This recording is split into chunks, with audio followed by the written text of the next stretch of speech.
بہت عرصہ پہلے کسی گاؤں کے کونے میں ایک پرانا جھونپڑی نما مکان تھا، جہاں ایک سادہ اور بوڑھی عورت اماں فقیرہ اکیلی رہتی تھی۔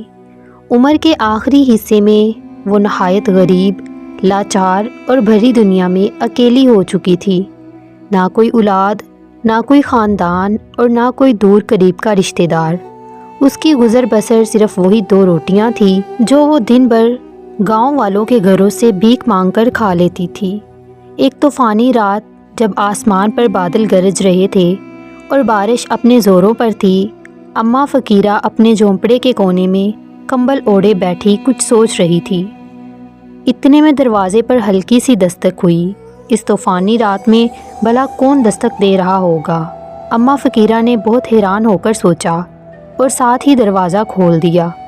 باہر دور دور تک کوئی نہیں تھا۔ ایک پرانا مٹی سے بھرا ہوا گھڑا پڑا تھا۔ حیرت سے اماں فقیرہ نے گھڑے کو دیکھا اور اسے اٹھا کر اندر لے آئی۔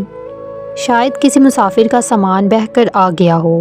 یہی سوچ کر اماں فقیرہ وہ گھڑا اندر لے آئی اور اسے ایک کونے میں رکھ کر سو گئی۔ صبح جب اماں فقیرہ نے گھڑے کو دیکھا تو حیرت سے اس کی آنکھیں باہر نکل آئی۔ صاف ستھرا گھڑا چمکتے ہوئے سونے کے سکوں سے بھرا ہوا تھا۔ یا اللہ، یہ کیسے اور کہاں سے آ گئے؟ اس کا دل دھک سے رہ گیا۔ کہیں یہ کوئی جادو تو نہیں، یا پھر اللہ کی طرف سے کوئی امتحان؟ لیکن جب اس نے سوچا کہ اس نے تو ساری عمر ایمانداری سے گزاری ہے، کبھی کسی کے ساتھ کوئی زیادتی نہیں کی، کبھی کسی چینٹی تک کو نقصان نہیں پہنچایا، اور روکھی سوکھی کھا کر بھی کبھی اللہ سے شکوہ نہیں کیا، اچھے برے ہر قسم کے حالات میں صبر شکر سے کام لیا، تو سمجھ گئی پھر یہ اللہ کی طرف سے ہے، اور اگر یہ اللہ کی طرف سے ہے تو اسے قبول کرنا چاہیے۔ بڑھیا فقیرہ نے صبح کی سنہری دھوپ میں چمکتے دمکتے سکوں پر نظر ڈالی اور اس گھڑے میں سے کچھ سکے نکالے اور بازار جا پہنچی۔ اس دن پہلی بار اماں فقیرہ نے جی بھر کر کھانا کھایا۔ پرانے کپڑوں کی جگہ نئے کپڑوں نے لے لی اور پرانا ٹوٹا ہوا چپل، چولہا اور اپنی ٹوٹی پھوٹی ہانڈی بھی بدل لی۔ سبھی گاؤں والے حیران تھے۔ ارے اماں فقیرہ کو کیا قارون کا خزانہ مل گیا؟ وہ تو ہمیشہ مانگ تانگ کر کھاتی تھی۔ مگر اماں فقیرہ کچھ نہ بولی اور سب کی باتیں سن کر بھی خاموشی اختیار کی۔ نہ کسی سے کچھ کہا، نہ ہی گھڑے کا ذکر کیا۔ اگلی صبح ایک اور عجیب و غریب بات ہوئی۔ سونے کے سکے استعمال کرنے کے باوجود گھڑا دوبارہ سے چمکتے دمکتے سنہری سونے کے سکوں سے بھرا ہوا تھا، جیسے کوئی رات کو آیا ہو اور پھر سے نئے سکے ڈال گیا ہو۔ اب اماں فقیرہ کو یقین ہو گیا کہ یہ گھڑا کوئی عام گھڑا ہرگز نہیں ہے۔ لیکن تیسرے دن گاؤں کی ایک لالچی عورت زبیدہ بھی ان کے گھر آئی۔ اس کی آنکھیں چمک رہی تھی اور باتیں میٹھی میٹھی تھی۔ اماں جی، آپ کے حالات تو بہت اچھے ہو گئے ہیں، یہ سب کیسے ہوا؟ اماں فقیرہ نے بات ٹال دی، مگر زبیدہ کی نظر گھڑے پر پڑ چکی تھی۔ وہ جان گئی کہ یہی اس خزانے کا راز ہے۔ جب سے بڑھیا کے حالات بدلے تھے، اس کے دل میں وسوسے اور لالچ کی آگ بھڑک اٹھی تھی۔ وہ سوچا کرتی تھی کہ یہی اماں فقیرہ جو کل تک در در روٹی کی تلاش میں جاتی تھی، اب گوشت، بے شمار کھانے پینے کی چیزیں، نئے برتن، ہانڈی، نیا چولہا، ضرور کوئی گڑبڑ ہے۔ وہ دل ہی دل میں ترکیبیں سوچنے لگی اور اس کی سوچتی اور کھوجتی نظریں اب بھی گھر کے کونے کونے کا جائزہ لے رہی تھی۔ اس کے دل میں اب شک نے گھر کر لیا تھا۔ کچھ دن بعد ایک اور موقع پر زبیدہ بھی شام کے وقت اماں فقیرہ کے گھر جا نکلی۔ اس نے بہانہ بنایا کہ اسے پانی چاہیے، مگر اس کی کھوجتی نظریں اب بھی اس گھڑے پر ٹکی ہوئی تھی۔ اسی رات زبیدہ کو چین نہیں آیا۔ اس کے دل میں اب بھی وسوسے اور لالچ کی آگ جل رہی تھی۔ آخر ایک رات اس نے طے کر لیا کہ وہ سچائی جان کر رہے گی۔ آدھی رات کے وقت وہ دبے پاؤں اماں فقیرہ کے باورچی خانے میں آٹے کے صندوق کے پیچھے جا بیٹھی۔ ہر طرف خاموشی تھی اور جیسے ہی اس نے کھڑکی سے جھانکا، اس کی آنکھیں حیرت سے پھٹی رہ گئیں۔ گھڑے سے خود بخود سونے کے سکے نکل رہے تھے۔ زبیدہ کی آنکھوں میں لالچ کی چمک دوڑ گئی اور دل میں خزانے کو حاصل کرنے کی آگ بھڑک اٹھی۔ یہ خزانہ اب کسی بھی طرح سب میرا ہوگا، ہمیشہ کے لیے، اس نے دل ہی دل میں فیصلہ کر لیا۔ کچھ دن بعد جب اماں فقیرہ پانی لینے گئی، زبیدہ چپکے سے اس کے گھر میں گھس آئی اور جلدی سے جادوئی گھڑا چرا کر لے گئی۔ اب میں امیر ہو جاؤں گی، وہ خوشی سے ہنستے ہوئے اپنے گھر پہنچی اور گھڑے کو چادر سے ڈھک کر رکھ دیا۔ رات کو جب سب گھر والے سو گئے تو چپکے سے وہ اٹھ کر گھڑے کے پاس آ بیٹھی، مگر اس نے جیسے ہی گھڑے میں ہاتھ ڈالا تو چیخ اٹھی، ہائے سانپ! گھڑے میں سونے کی بجائے زہریلے سانپ تھے۔ وہ ڈر کے مارے بے ہوش ہو گئی۔ اس کے چیخنے چلانے کی آوازیں سن کر اور سارے پڑوسی بھاگ کر اس کے گھر میں آ گئے اور پوچھنے لگے کیا ماجرا ہوا ہے، مگر زبیدہ بھی بے ہوش ہو چکی تھی۔ ادھر اماں فقیرہ نے جب گھڑا غائب دیکھا تو سمجھ گئی کہ زبیدہ نے چرا لیا ہوگا۔ وہ آرام سے اپنے بستر پر لیٹ گئی اور سوچنے لگی کہ لالچ بری بلا ہے، انسان کو اچھا برا کچھ نظر ہی نہیں آتا۔ اسی شام گاؤں کے بزرگ اماں فقیرہ کے پاس جمع ہوئے۔ یہ کیا معاملہ ہے؟ زبیدہ کو سانپوں نے کاٹ لیا ہے۔ اماں فقیرہ نے سب کو اصل ماجرا بتا دیا اور ساتھ ہی نرمی سے جواب دیا، یہ گھڑا جادوئی تھا، مگر یہ صرف نیک دل لوگوں کے لیے تھا۔ جو لالچ کرتا ہے اس کے لیے یہ زہر بن جاتا ہے۔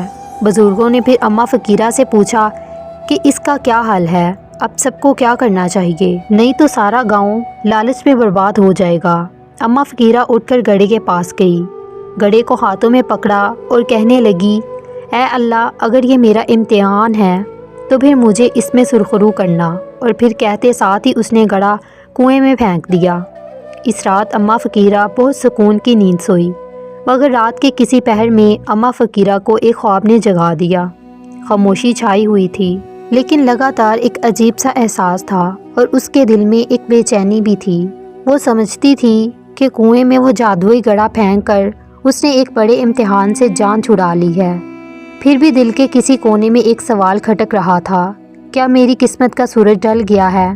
کیا اب سب کچھ ختم ہو چکا ہے؟ صبح سے پہلے کے گہرے سناٹے میں جب دنیا گہری نیند میں ڈوبی ہوئی تھی، اسے ایک انوکھا خواب نظر آیا۔ وہ خود کو ایک نور بھرے میدان میں کھڑی دیکھ رہی تھی، جہاں دور سے وہی سنہری مگر بہت بڑا گھڑا چمک رہا تھا اور اس کے گرد روشنیوں کا ایک حلقہ بنا ہوا تھا، اور سورج کی کرنوں کی طرح اس میں سے سنہری شعاعیں بھی نکل رہی تھی۔ ایک سفید لباس میں ملبوس بزرگ اس کی طرف بڑھ رہا تھا۔ اماں فقیرہ ان کے قدموں میں بیٹھ گئی۔ حضرت، میں نے وہ گھڑا لوٹا دیا کیونکہ لالچ نے مجھے ڈرا دیا تھا۔ بزرگ نے مسکراتے ہوئے فرمایا، تم نے درست کیا، وہ کوئی انعام نہیں بلکہ ایک امتحان تھا۔ تم نے صبر کیا، شکر گزاری دکھائی اور راز رکھا، یہی تو اصل دولت ہے۔ اماں فقیرہ نے لرزتی آواز میں پوچھا، تو کیا میری قسمت کا سلسلہ ختم ہو گیا؟ بزرگ نے شفقت سے جواب دیا، تمہاری قسمت تو اب نئے سرے سے شروع ہونے والی ہے۔ جب صبح تم آنکھ کھولو گی، کنویں کے پاس تمہارے لیے ایک نیا تحفہ انتظار کر رہا ہوگا، مگر یاد رکھو یہ نعمت صرف تمہارے لیے نہیں بلکہ سارے گاؤں کے لیے ہے۔ یہ کہتے ہی چاروں طرف روشنی پھیل گئی اور خواب ٹوٹ گیا۔ بڑھیا کی آنکھ کھلی تو اس کا دل تیزی سے دھڑک رہا تھا۔ اس نے جلدی سے چادر سنبھالی اور کنویں کی طرف چل پڑی۔ وہاں کنویں کے کنارے ایک چمکدار صندوق پڑا تھا جو ریشمی کپڑے میں لپٹا ہوا تھا۔ صندوق پر کوئی تالا نہیں تھا اور نہ ہی کوئی آس پاس اس کا محافظ کھڑا تھا۔ بڑھیا نے ہلکے ہاتھوں سے صندوق کھولنا شروع کیا اور جیسے ہی صندوق کھلا تو اس کے اندر نہ سونا، نہ چاندی اور نہ ہی کوئی دولت، بلکہ ایک خط رکھا ہوا تھا جس کے ساتھ ایک نرم اور ملائم ریشمی اور چمکدار چادر پر کچھ سوکھے میوے اور ایک چھوٹا سا مٹی کا دیا موجود تھا۔ اماں فقیرہ نے لرزتے ہاتھوں سے خط نکالا اور پڑھنے لگی، اے صبر شکر کرنے والے بندے، تو نے جو دولت پائی اسے خلوص سے بانٹا اور لالچ کے آگے جھکنے سے انکار کیا۔ تو نے امتحان کو پہچان لیا اور صبر اور شکر کے ساتھ اسے برداشت کیا۔ اب یہ تحفہ صرف تیرے لیے نہیں بلکہ ان سب کے لیے ہے جنہوں نے زندگی بھر فاقے کیے مگر ایمان کا دامن اپنے ہاتھ سے نہ چھوڑا۔ خط میں آگے لکھا تھا، صندوق کے نیچے ایک راستہ ہے جو صرف نیک نیت لوگوں کے لیے کھلتا ہے۔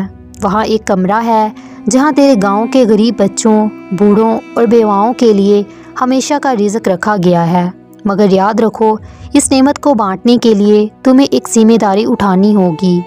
تو اس کمرے کی محافظ بنے گی، نہ کہ مالک۔ اگر کبھی کوئی لالچ کرے گا تو یہ کمرہ ہمیشہ کے لیے بند ہو جائے گا۔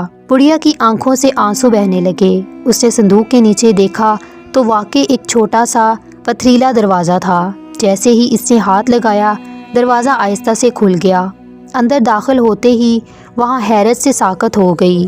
مٹی کی دیواروں والے اس کمرے میں اناج، کپڑے، دوائیاں برتن، کتابیں اور گرم چادریں، غرض دنیا کی سبھی نعمتیں ترتیب سے رکھی تھی، جیسے کسی نے سالوں کی ضرورتیں پہلے سے جمع کر رکھی ہوں۔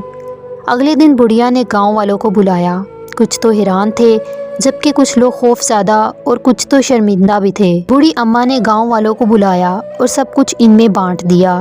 اماں فقیرہ نے سب کو بتایا کہ یہ جگہ اللہ کی طرف سے ایک تحفہ ہے، مگر اس کے لیے ایک شرط رکھی گئی ہے کہ کسی کو اگر کوئی چیز چاہیے تو وہ صرف اپنی ضرورت کے مطابق لے گا، صبر اور شکر کے ساتھ لے گا۔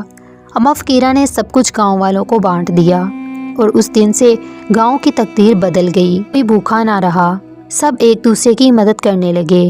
بڑھیا کو سب امی خزانے والی کہنے لگے، جس کا دل سونا تھا مگر ہاتھ ہمیشہ خالی رہتے۔ زبیدہ بھی جو کبھی لالچ میں اندھی ہو جاتی تھی، اب روزانہ گودام کی صفائی کرتی اور بڑی اماں کے پیر دباتی، اور وہ جادوئی گھڑا شاید وہ کنویں کی تہہ میں آج بھی پڑا ہو، کسی اور گاؤں، کسی اور فقیر، کسی اور نیک دل کی آزمائش کا انتظار کر رہا ہو۔